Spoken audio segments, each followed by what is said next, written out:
बिस्मिल्लाहिर्रहमानिर्रहीम। बच्चों, आज हम जो है नेक्स्ट 17 लेक्चर्स की तरफ जा रहे हैं और 17 लेक्चर के अंदर हम जो है बेसिकली डिस्कस करने जा रहे हैं शेल और सब शेल के बारे में। बच्चों, थोड़ा सा हम इस पे कंसेप्ट क्लियर करते हैं और फिर हम इनकी शेप के बारे में भी बात करेंगे। तो सबसे पहले हम टॉपिक पे आते हैं, शेल एंड सब शेल। सबसे पहले शेल क्या चीज़ है? बच्चों, हम छोटी क्लासेस से पढ़ते आ रहे हैं शेल क्या चीज़ है। बेसिकली हम कहते हैं circular path of an electron around the nucleus is called shell. यानी इसकी डेफिनेशन हम कुछ ऐसे करते हैं, circular path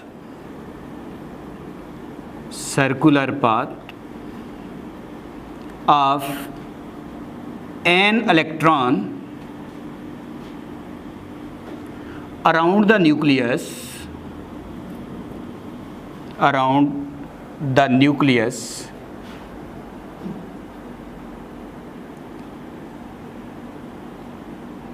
is called shell. बच्चों, शेल को आपको पता है ऑर्बिट भी कहते हैं, तो इसलिए बहुत सारे शेल्स हमारे पास हैं, या इनको एक और नाम भी दिया जाता है, ऑर्बिट। अगर मैं आपसे कहूँ कि शेल क्या हैं, तो हम कहते हैं कि शेल जो है उनको हम डिनोट करते हैं KLMN। ये आपके पास शेल कहलाते हैं। फॉर एग्जांपल करके अगर हम देखें तो KLMN शेल है। और जो एक शेल होता है बच्चों, उसके अंदर सब शेल भी मौजूद होते हैं। पता है, एक शेल के अंदर सब शेल भी मौजूद होते हैं। ये आपके लिए काफ़ी कंफ्यूजिंग टर्म होती है। शेल, सब शेल के साथ कभी कभी ऑर्बिटल भी होता है। तो मैं आज आपको ये बताऊंगा, क्योंकि जब हम इंट्रेंस टेस्ट के अंदर जाते हैं, कहीं पे एंट्री टेस्ट दे रहे होते हैं, नेस्ट UET, प्यास या UHS का, तो वहाँ हमारे से मुख्तलिफ क्वेश्चन पूछे जाते हैं। तो इसलिए इसको भी आपने ज़रा फोकस करना है कि ये चीज़ क्या है। तो हमें इतना तो पता है कि जो बेसिकली न्यूक्लियस के बाहर सर्कुलर पाथ हैं इलेक्ट्रॉन्स के, उनको हम शेल्स बोलते हैं या शेल बोलेंगे। जैसे K शेल है, L है, M है, N है। और जो ये शेल होते हैं ये बेसिकली सब शेल पर मुश्तमिल होते हैं। तो इसलिए हम लिखेंगे शेल कंसिस्ट ऑफ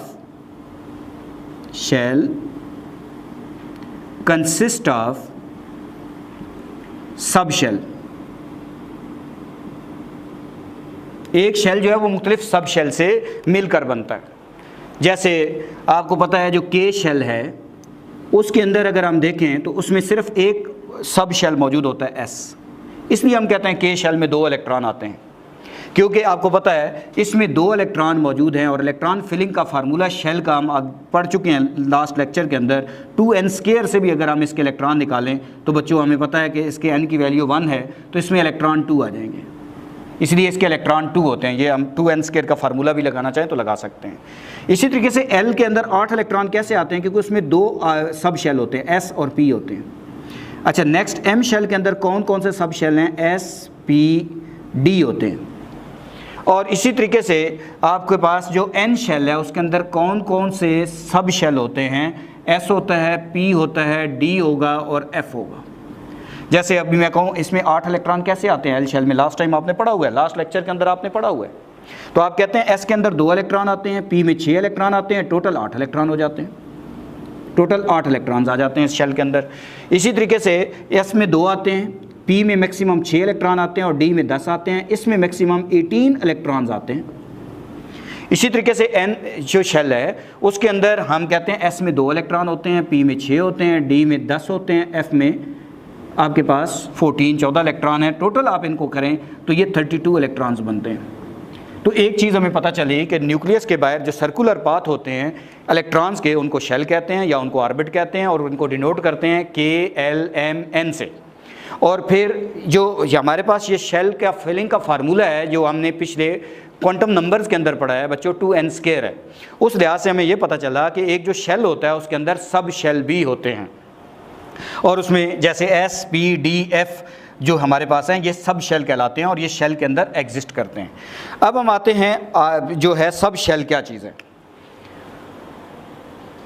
सब शेल्स बच्चों, इनके लिए आमतौर पर साथ आपने देखा होगा ये भी लिखा होता है ऑर्बिटल्स, लेकिन ये ठीक है, ऑर्बिटल का वर्ड मैं ये नहीं कहता कि गलत है, लेकिन बच्चों ये बाज़ दफ़ा जब एंट्री में हम जाते हैं तो ये ऑर्बिटल का मतलब यहाँ पे उसके डीजनरेट ऑर्बिटल की बात होती है।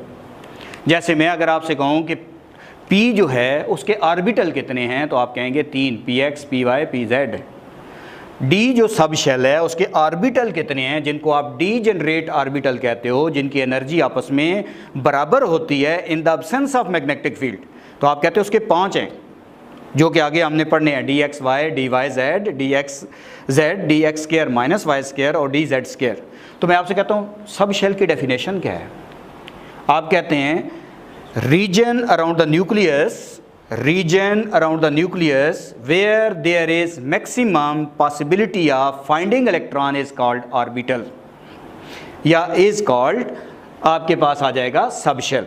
Reason around the nucleus where there is maximum possibility of finding electron is called, हम सब शेल का नाम देंगे। और आपके पास सब शेल मुख्तलिफ हैं।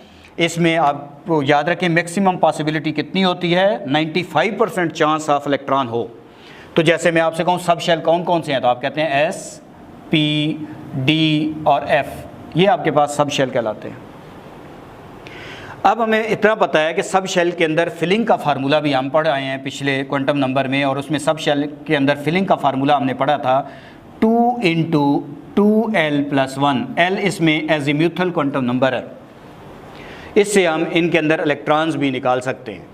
जो हमारे पास एक बेसिकली सब शेल होता है, जैसे S है, इसके अंदर सब शेल के अंदर एक ही ऑर्बिटल एग्जिस्ट करता है, यानी ये अकेला होता है। P के अंदर 3 ऑर्बिटल मौजूद होते हैं, जिनको डीजनरेट ऑर्बिटल बोला जाता है, Px, Py, Pz।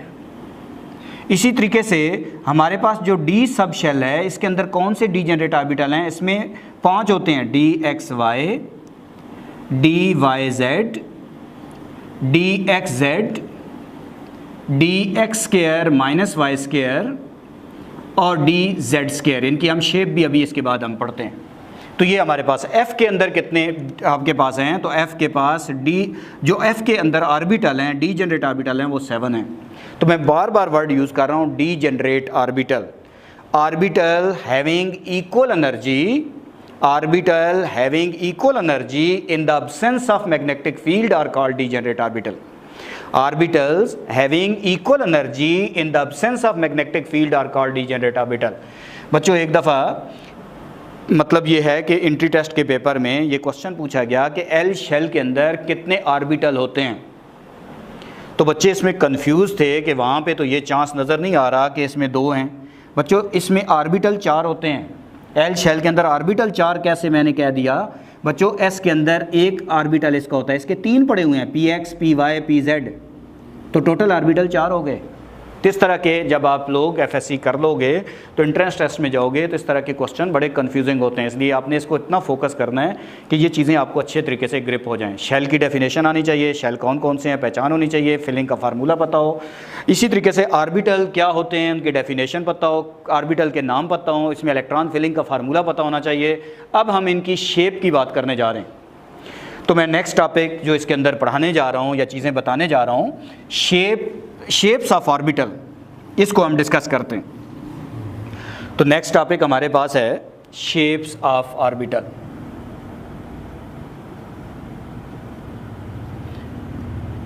बच्चों अब ऑर्बिटल की शेप के बारे में हम डिस्कस करने जा रहे हैं। हमें पता है कि न्यूक्लियस के बाहर वो एरिया जहाँ पे इलेक्ट्रॉन मैक्सिमम पाए जाते हैं उसको हम ऑर्बिटल कहते हैं, और 2 ऑर्बिटल के दरमियान जो खाली जगह मौजूद होती है जहाँ इलेक्ट्रॉन डेंसिटी 0 होती है उसको नोड भी लोग पढ़ते हैं, नोडल प्लेन भी पढ़ते हैं, उसको नोड भी पढ़ते हैं और नोडल प्लेन भी पढ़ते हैं। जैसे सपोज़ करें बच्चों, अगर मैं शेप ऑफ ऑर्बिटल को शुरू करने से पहले अगर ये न्यूक्लियस है, ये मुख्तलिफ शेल बना दूं, या आप समझ लें S ऑर्बिटल है, ये 2s ऑर्बिटल है, इनके दरमियान जो खाली जगह मौजूद है ये वाली या यहाँ ये वाली, इन प्लेसेस को मैं नोडल प्लेन कहूँगा या नोडल सरफेस कहूँगा या नोड कहूँगा। ये नोडल प्लेन भी कहलाती हैं, नोडल सरफेस भी कहलाती हैं और नोड भी कहलाती हैं। इसलिए आप इसको नोडल प्लेन कहें या नोड कहें या नोडल सरफेस कहें, लेकिन याद रखें, मैं अगर आपसे कहूँ नोडल प्लेन को डिफ़ाइन कर दो यार बच्चों, क्या होता है? आप कहते हैं region where there is zero density of electron is called nodal plane या नोड्स, यानी वो एरिया जहाँ पे इलेक्ट्रॉन डेंसिटी ज़ीरो होती है, जहाँ इलेक्ट्रॉन डेंसिटी एग्जिस्ट नहीं करती, जहाँ इलेक्ट्रॉन एग्जिस्ट नहीं करते, उस जगह को हम नोड कहते हैं या नोडल प्लेन कहते हैं। तो बच्चों हम टॉपिक पे आ रहे थे शेप ऑफ ऑर्बिटल। हमारे पास जो है वो 4 ऑर्बिटल हैं, हम उनकी बात करने लगे हैं। एक सब शेल पहले वाला डिस्कस करने लगा हूँ, एस ऑर्बिटल या एस सब शेल। इसको सब शेल कहना ज़्यादा मुनासिब होता है। ऑर्बिटल का वर्ड जब यूज़ हो तो बच्चों ये ज़हन में आ जाए कि P X P Y P Z की भी बात हो रही है साथ। उसमें अगर मैं आपसे कहता हूँ इस बताएं जिसमें मैक्सिमम कितने इलेक्ट्रॉन आते हैं बच्चों? It can have maximum of 2 electrons. It can have maximum of 2 electrons. इसमें 2 इलेक्ट्रॉन ज़्यादा से ज़्यादा होते हैं, इसमें मैक्सिमम 2 इलेक्ट्रॉन आते हैं। और इसकी जो शेप होती है वो क्या होती है? It is denoted by spherical shape. Spherical shape होती है इसकी, स्फेरिकल शेप होगी इसकी। अच्छा, स्फेरिकल शेप को हम बनाते सर्कल से हैं बच्चों, लेकिन ये सर्कल नहीं होता क्योंकि सर्कल 2 डायमेंशनल होता है। ये आप समझ लें एक जो टेनिस बॉल है या एक फुटबॉल है, इस तरह की शक्ल होती है, 3 डायमेंशनल शेप होती है। तो इसलिए जब हम इसकी शेप बना रहे होते हैं तो हम सर्कल से ड्रा कर रहे होते हैं ऐसे करके। जैसे ये मैं कहूँ 1s की शेप है तो इसका थोड़ा सा साइज़ बड़ा कर दूँ तो ये 2s की शेप है। अगर मैं इससे बड़ा साइज़ कर दूँ, n प्रिंसिपल क्वांटम नंबर बड़ा है तो आपको पता है इसका साइज़ बड़ा है, तो ये 1s की शेप है, ये 2s ऑर्बिटल की शेप है, और ये हमारे पास 3s ऑर्बिटल की शेप है। इसको सब शेल भी कह सकते हैं, ऑर्बिटल भी कह सकते हैं, क्योंकि इसके डीजेनरेट ऑर्बिटल नहीं होते। ये मैग्नेटिक फील्ड हम पढ़ चुके हैं, मैग्नेटिक फील्ड में ये किसी डायरेक्शन में डिफ्लेक्ट नहीं होता, ये अकेला होता है, इसकी सिंगल डिफ्लेक्शन होती है। यानी ये मैग्नेटिक फील्ड में अगर मैग्नेटिक क्वांटम नंबर आपने पढ़ा है मुझसे, वो क्लियर है, उसके अंदर आपने ये डिस्कस किया है। तो देखो n बढ़ने से, प्रिंसिपल क्वांटम नंबर बढ़ने से इनका साइज़ जो है वो इंक्रीज़ हो जाता है। तो इसमें मैक्सिमम 2 इलेक्ट्रॉन आते हैं, इसकी शेप स्फेरिकल होती है, और बेसिकली n के नंबर बढ़ने से इसकी जो साइज़ है वो इंक्रीज़ होता जाता है। और नेक्स्ट हमारे पास आता है जी शेप हमने डिस्कस करनी है। नेक्स्ट p ऑर्बिटल की हम बात करते हैं। p ऑर्बिटल्स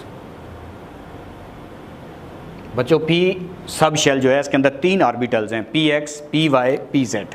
हम इसकी बात करने जा रहे हैं। तो एक तो है कि इसमें मैक्सिमम कितने इलेक्ट्रॉन्स होते हैं।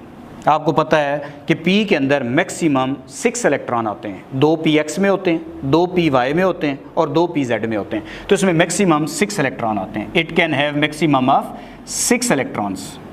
इलेक्ट्रॉन्स को शॉर्ट फॉर्म में ES लिखा होता है, कहीं सिर्फ E लिखा हो तो इलेक्ट्रॉन होता है, और ES के ऊपर नेगेटिव, ये इलेक्ट्रॉन का सिंबल होता है बच्चों, शॉर्टकट लिखने का तरीका है। तो इसमें मैक्सिमम 6 इलेक्ट्रॉन्स होते हैं। It can have maximum of 6 electron. और फिर इसकी नंबर ऑफ डीजेनरेट ऑर्बिटल कितने हैं? Number of degenerate orbital, it has 3 degenerate orbital. It has 3 degenerate orbitals.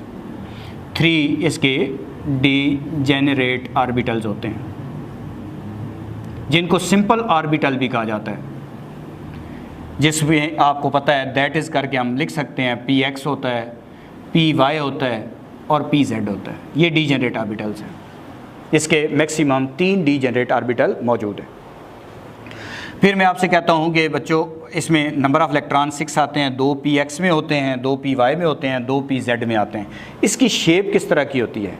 It has dumbbell shape. इसकी जो शेप होगी वो डम्बल होगी, ये डम्बल शेप का होता है जी। ये जो हम डंबल उठाने वाले होते हैं उनकी बात कर रहे हैं, ये डंबल शेप का होता है। अब मैं इनकी शेप बनाने जा रहा हूँ। असल में तो टारगेट हमारा शेप की तरफ का है कि इलेक्ट्रॉन 6 आते हैं मैक्सिमम, इसके 3 डीजेनरेट ऑर्बिटल होते हैं, इसकी डंबल शेप है। अब इसकी शेप मैं ड्रा करता हूँ, एक्स वाई जेड एक्सिस। बच्चों किसी डायरेक्शन में भी आप ड्रा कर सकते हैं, चाहे बुक के स्टाइल से करें या आप किसी भी डायरेक्शन में करें, लेकिन ये आपको पता है ये परपेंडिकुलर होते हैं। तो एक्स वाई जेड एक्सिस मैं बनाने जा रहा हूँ। अगर मैं बुक को ही कॉपी करूं तो बच्चों कुछ ऐसे ही आपको एक्सेस नज़र आ रहे हैं। आपको पता है इन सब में 90 का एंगल बन रहा है। ये हमारे पास एक्स वाई जेड एक्सेस हैं जी। वैसे इसको समझाने के लिए ये कह दूं कि ये एक्स एक्सेस है, सपोज करें ये एक्स एक्सेस है, मैं इसको ज़हन में रखना क्योंकि आगे मैंने शेप बनानी है। मैंने ब्लू मार्कर को एक्स एक्सेस कहा हुआ है, रेड को वाई एक्सेस कहा हुआ है और इस ब्लैक को जेड एक्सेस कहा हुआ है। ये आपस में ऐसे हैं X Y Z axes. Perpendicular हैं, क्योंकि मुझे शेप बनाने में इस जगह नहीं, डी में काफ़ी हेल्प होगी। एक्स एक्सिस ब्लू वाला है, रेड वाला आपके पास वाई एक्सिस है, और ब्लैक वाला जो है वो जेड एक्सिस है। इसके मुताबिक ही मैं अरेंज करता जाऊंगा। अब बच्चों मैं आपसे कहता हूँ मुझे डी एक्स वाई की शेप बना, जो मुझे पी एक्स की शेप बना दो। अगर आपने इसको एक्स एक्सिस कहा हुआ है, इसको वाई एक्सिस कहा हुआ है, इसको जेड एक्सिस कहा हुआ है, तो जो हमारे पास एक्स एक्सिस के ऊपर डंबल शेप एग्जिस्ट करेगी वो हमारे पास पी एक्स की होगी। जैसे मैं ये एक्स एक्सिस पे डंबल शेप बनाने जा रहा हूँ, तो ये मेरे पास जो है वो पी एक्स की शेप हो गई। अगर मैं आपसे कहता हूँ पी वाई की शेप बनाएं बच्चों, तो पी वाई की शेप जब आप बनाओगे तो हम पी वाई की शेप बनाने के लिए फिर 3 एक्सेस ऐसे बना लेते हैं। 3 एक्सेस उसी तरीके से मैंने अरेंज कर लिए। ये 3 एक्सेस जब हम उसी तरीके से इसमें अरेंज करते हैं, अब आपके पास इसको आपने एक्स एक्सेस लिखा हुआ है, इसको आपने वाई एक्सेस लिखा हुआ है, इसको आपने जेड एक्सेस लिखा हुआ है। तो अब आपने शेप बनानी है पी वाई की, तो कौन से एक्सेस पे डंबल शेप बना दें? वाई एक्सेस पे। तो वाई एक्सेस पे हम इसकी डंबल शेप बनाते हैं बच्चों। वाई एक्सेस पे इसकी डंबल शेप बना दी, ये वाई एक्सेस पे इसकी डंबल शेप बन गई। अगर मुझे कहा जाता है पी जेड की शेप क्या होती है? डंबल होती है जी, और वो भी कौन से एक्सेस पे होगी? पी जेड की जेड एक्सेस पे होगी। ये मैंने एक्सेस उसी तरीके से बच्चों ड्रा कर दिए, ये बन गए एक्स वाई जेड एक्सेस। जहाँ पे एक दफ़ा एक्सेस जैसे सेलेक्ट करेंगे ऐसे ही करेंगे। कोई बच्चा इसको वाई लिख देता है, इसको जेड लिख देता है, इसको एक्स लिख देता है, कोई फ़र्क नहीं है, लेकिन वो एक ही डायग्राम में फिर एक जैसे बनाए। ठीक है। अब हमारे पास जब इसके अंदर हम आते हैं तो बच्चों इसके अंदर हमने शेप जो बनानी है जेड एक्सिस की, पी जेड की, तो पी जेड की शेप के लिए आप इसको जेड एक्सिस पे डंबल शेप ड्रा कर दें। तो ये जेड एक्सिस पे मैंने इसकी डंबल शेप ड्रा कर दी। ये तो आ गई जी आपके पास पी आर्बिटल। अब सबसे तंग जो करता है बच्चों को वो है जी डी आर्बिटल, और ये किताब में भी अक्सर लोग इसमें कंफ्यूज होते हैं, और अक्सर हम लोग आपस में टीचर भी जो है वो डिस्कस कर रहे होते हैं कि ये सर कैसे बने। तो हम इसका मैं आपको एक बड़ी आसान सी टेक्निक बताने जा रहा हूँ बच्चों, डी आर्बिटल की शेप कैसे बना सकते हैं, इसके ऊपर आप कैसे ग्रिप कर सकते हैं। कोशिश करें कि आप इसको जब ड्रा करें तो एक्सेस बनाते वक्त लेड पेंसिल यूज़ करें। आप देखेंगे बहुत अच्छे, बुक से भी अच्छी आप रिप्रेजेंटेशन कर सकते हैं। मैं डी की बात करने लगा हूँ बच्चों, डी आर्बिटल्स। आपको पता है डी जो है सब शेल जो है इसके आर्बिटल 5 होते हैं। 5 की शेप बनाने जा रहा हूँ। पहला पॉइंट तो वैसे हमें इसकी इन्फॉर्मेशन होनी चाहिए कि इसमें मैक्सिमम कितने इलेक्ट्रॉन आते हैं। हमें पता है it can have maximum of 10 electrons. D के अंदर मैक्सिमम 10 इलेक्ट्रॉन फिल कर सकते हैं हम। हर आर्बिटल में 2 से ज़्यादा इलेक्ट्रॉन नहीं आते। मैं आगे जाके पढ़ाऊँगा, रूल पढ़ाऊँगा, पोली एक्सक्लूजन प्रिंसिपल। तो इसलिए डी के अंदर मैक्सिमम 10 इलेक्ट्रॉन आते हैं। फिर बच्चों इसके number of D generate orbitals कितने होते हैं? डी जनरेट आर्बिटल्स, इसके number of D generate orbital, जिनको हम बाज़ केसेस में सिंपल आर्बिटल लिखा जाता है, इनकी एनर्जी आपस में बराबर होती है in the absence of magnetic field. इसके 5 होते हैं। 5 डी जनरेट आर्बिटल्स होते हैं जिनकी शक्लें मुख्तलिफ होती हैं। जैसे हमें पता है कि डी के 5 डी जनरेट आर्बिटल क्या होते हैं। एक को हम डी एक्स वाई लिखते हैं, एक को डी वाई जेड लिखते हैं, एक को डी एक्स जेड लिखते हैं, एक को D X square minus Y square लिखते हैं, और एक को हम डी जेड स्क्वायर लिखते हैं। ये 5 होते हैं। मैं आपसे कहता हूँ बच्चों इसकी शेप क्या होती है? इसकी शेप के लिए मुख्तलिफ किताबें मुख्तलिफ लिख रही हैं। पंजाब टेक्स्ट बुक पढ़ोगे तो डबल डंबल लिख देगा। अपनी किताब पढ़े हो फेडरल की तो इसमें सासेज लिख देगा। एंट्री टेस्ट में जाओगे तो इसको सीजर लाइक लिख देगा। तो बच्चों इसकी मुख्तलिफ शेप हैं। इसको सीजर लाइक भी कहता है, इसको डबल डंबल भी कहता है, इसको सासेज भी कहता है। तो मैं आपकी बुक को ही यूज़ कर रहा हूँ। इसकी जो शेप होती है वो सासेज होती है जी। ठीक है, सासेज इसकी शेप होगी। नहीं तो अदरवाइज़ मैं डबल डंबल भी लिख सकता हूँ, सीजर लाइक कैंची की तरह की शेप भी लिख सकता हूँ। अब मैं इसकी शेप ड्रा करने जा रहा हूँ बच्चों। मैंने आपको थोड़ी देर पहले एक बात बताई। मैंने कहा बच्चों इसको आपने ब्लू मार्कर को एक्स एक्सिस कहना है, रेड को वाई एक्सिस कहना है। ये देखो आपस में ऐसे पड़े हैं, ये ज़हन में रहे 90 का एंगल। और ब्लैक मार्कर को आपने बच्चों जेड एक्सिस कहना है। अब मैं शेप ड्रा करूँगा, उधर शेप ड्रा करूँगा क्योंकि सारी एक जैसी नज़र आएंगी, लेकिन आपने इधर फोकस करना होगा। तो बच्चों मैं पहले 5 की एक्सेस बना लेता हूँ। 5 के जब मैं एक्सेस बनाऊंगा तो 5 के एक्सेस हम एक जैसे कोशिश करते हैं। आप स्केल यूज़ करके बच्चों अच्छे से बना सकते हैं। ये मैं कोशिश कर रहा हूँ कि इन पांचों के एक्सेस बना लूँ पहले।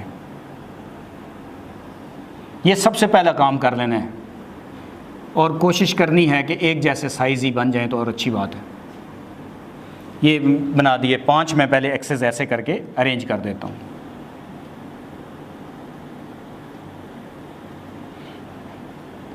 अब इन सब के ऊपर मैं एक्सेस लिख देता हूँ बच्चों, सब के ऊपर एक्सेस लिख देता हूँ। सब के ऊपर एक्सेस लिखने के लिए मैं इसको कह देता हूँ एक्स एक्सेस, इसको कह देता हूँ वाई एक्सेस, इसको कह देता हूँ जेड। अब सब की यही रिप्रेजेंटेशन होनी चाहिए, X axes, Y axes, Z axes. इधर आएगा X axes, Y axes, Z axes. सब के एक्सेस बना दें, X axes, Y axes, Z axes, X, Y और जेड एक्सेस। अब मैंने सबसे पहले शेप बनानी है जी डी एक्स वाई की। अच्छा बच्चों, जिनके ऊपर स्केयर नहीं है ना, वो बिटवीन द एक्सेस होते हैं। बिटवीन द एक्सेस का क्या मुराद है बच्चों? मैंने इसको क्या कहा था थोड़ी देर पहले, ब्लू मार्कर को मैंने कहा था एक्स एक्सेस, इसको क्या कहा था वाई एक्सेस। तो बिटवीन द एक्सेस क्या हुआ? बिटवीन द एक्सेस का मतलब ये हुआ कि इन दोनों जो एक्स और वाई है, इनके सेंटर की बात हो रही है। ये जो जिनके ऊपर स्केयर नहीं आता वो बिटवीन द एक्सेस लाए करते हैं, और जिनके ऊपर स्केयर आता है वो एक्सेस के ऊपर लाए करते हैं। इसका मतलब है ये जो दो हैं ये बिल्कुल एक्सेस के ऊपर बनेंगे, और ये दो, ये एक्स और वाई के दरमियान बनेगा, ये वाई और जेड के दरमियान बनेगा, ये एक्स और जेड के दरमियान बनेगा, ये एक्स एक्सेस के ऊपर बनेगा, वाई एक्सेस पे बनेगा, और ये इसके दोनों लूप जेड एक्सेस पे बनेंगे।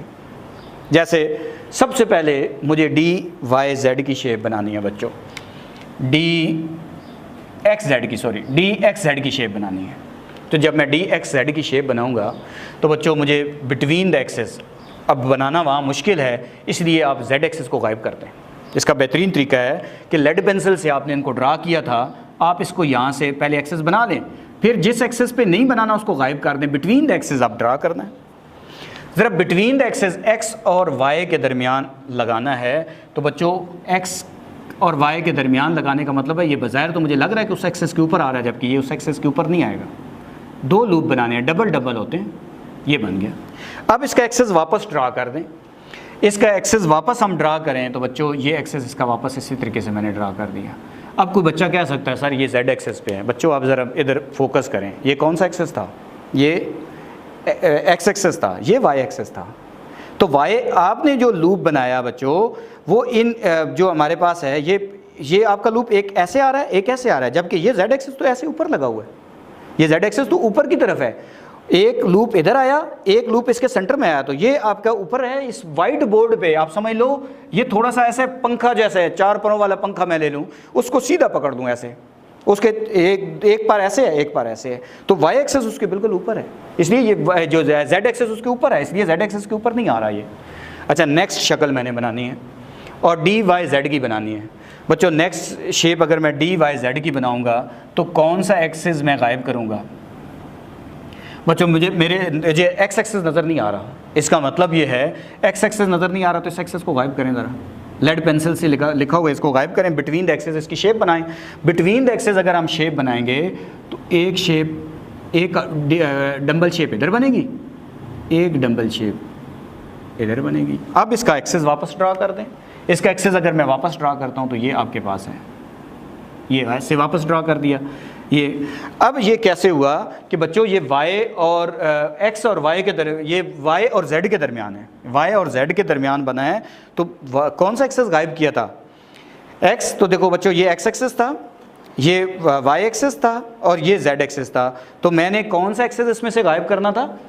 x एक्सेस गायब करना था। इसका मतलब है ये एक्सेस गायब हो गया। जब ये एक्सेस गायब हो गया तो अब मेरे पास ये लूप एक इधर बना हुआ है, एक लूप इधर बना हुआ है। यानी पहली शक्ल मेरे पास कुछ इस शेप की थी, एक इधर एक इधर। दूसरी शेप मेरे इस तरह नज़र आ रही है, जैसे मैं उस पर को ऐसे उठा लूँ तो ये आपके पास, और एक ये ऐसे है। पहली शेप इस शक्ल में आ रही है, दूसरी शेप इस शक्ल में आ रही है। अच्छा, तीसरी शेप पे आते हैं, और तीसरी शेप हमारे पास है डी एक्स जेड। बच्चों कौन सा एक्सेस गायब है?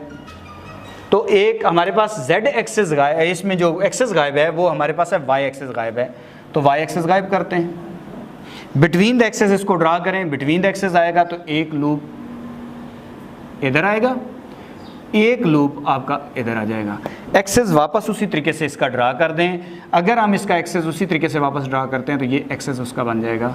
अब ये शक्ल कैसे आई बच्चों, अब मेरे पास इसमें कौन सा एक्सेस गायब है, वाई एक्सेस। इसका मतलब है अब अगली शक्ल, वाई एक्सेस ये था, इसको गायब कर दिया, ये शेप है और z एक्सेस इसके साथ परपेंडिकुलर है। तो दूसरी बार वो चीज़ जो है मुझे ऐसे नज़र आ रही है अब सामने, ऐसे करके। कहने का मतलब ये है कि पहली शक्ल इस डायरेक्शन में थी, 4 लूप ऐसे पड़े हुए थे, दूसरे में 4 लूप ऐसे पड़े हुए थे, तीसरे में आपने चारों लूप मेरे सामने कर दिया ऐसे करके। क्यों कि ये x एक्सेस पड़ा हुआ है, z एक्सेस पड़ा हुआ है, y एक्सेस जो लगा हुआ है उसके ऊपर ये नहीं आ रहे बल्कि ये फ्रंट से नज़र आ रहे हैं मुझे। अब ये जो मैंने बनाने हैं ये तो बहुत सिंपल बन जाते हैं, इनको तो हर बंदा बना लेता है। dx² - y², इसका मतलब है लाइन के ऊपर, इसमें आपको एक्सेस गायब करने की ज़रूरत नहीं है। तो x एक्सेस के ऊपर डंबल शेप बनाएं और इसी तरीके से y एक्सेस के ऊपर डंबल शेप बनाएं, डबल शेप हो गई, ये बन गई dx² - y²। और dz² बच्चों इसके ऊपर ही आपको पता है दोनों लूप जो है एक ही एक्सेस के ऊपर लाए कर रहे हैं। ये एक लूप इसके ऊपर लाए कर रहा है और दूसरा लूप भी इसी के ऊपर लाए कर रहा है। ये दोनों लूप एक ही एक्सेस के ऊपर लाए कर रहे हैं, लेकिन ये p से मैच कर रहा है बच्चों। तो हमें पता कैसे चलेगा कि ये d है या, तो इसके दरमियान एक सर्कल लगाया जाता है जो इसके s करैक्टर को इंडिकेट करता है। आगे जाके हम पढ़ेंगे। तो इसलिए अगर हमारे पास z एक्सेस पे डंबल शेप नज़र आए और उसके दरमियान सर्कल आए तो ये किसको डिनोट कर रहा होता है, dz² को डिनोट कर रहा होता है। तो ये शेप ऑफ ऑर्बिटल था बच्चों। f ऑर्बिटल के बारे में बुक ने सिर्फ एक लाइन लिखी है, वो मैं जस्ट आपको बता रहा हूँ। f ऑर्बिटल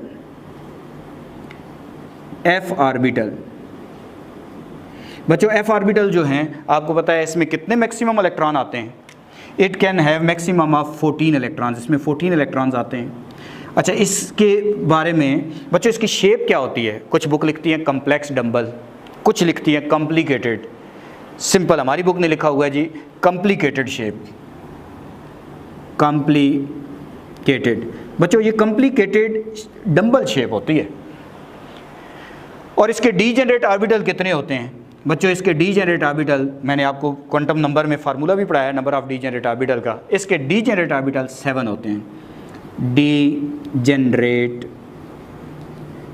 ऑर्बिटल्स वो हमारे पास टोटल होंगे, वो 7 होंगे। इसी तरीके से इनके नाम बुक में गिवन नहीं है, तो हमें भी अपने आप को कंफ्यूज नहीं करना। तो बच्चों शेप ऑफ ऑर्बिटल का टॉपिक जो है वो एंड होता है। तो आज के लेक्चर के लिए ये काफ़ी है। तो 2 चीज़ें मैं आपको आज रिकॉल करवाई कि सब शेल क्या होता है, अच्छा शेल क्या होता है, शेल उसके बाद मुख्तलिफ जो सब शेल हैं उनके अंदर जो ऑर्बिटल्स हैं जिनको हम डीजेनरेट ऑर्बिटल्स कहते हैं, उनकी शेप किस तरह की होती हैं, इस तरह की हम बात की। नेक्स्ट लेक्चर के अंदर हम इलेक्ट्रॉनिक कन्फिग्रेशन जो है वो सीखेंगे और उसकी एनर्जी के रूल पढ़ेंगे। थैंक यू वेरी मच बच्चों, अल्लाह हाफ़िज़।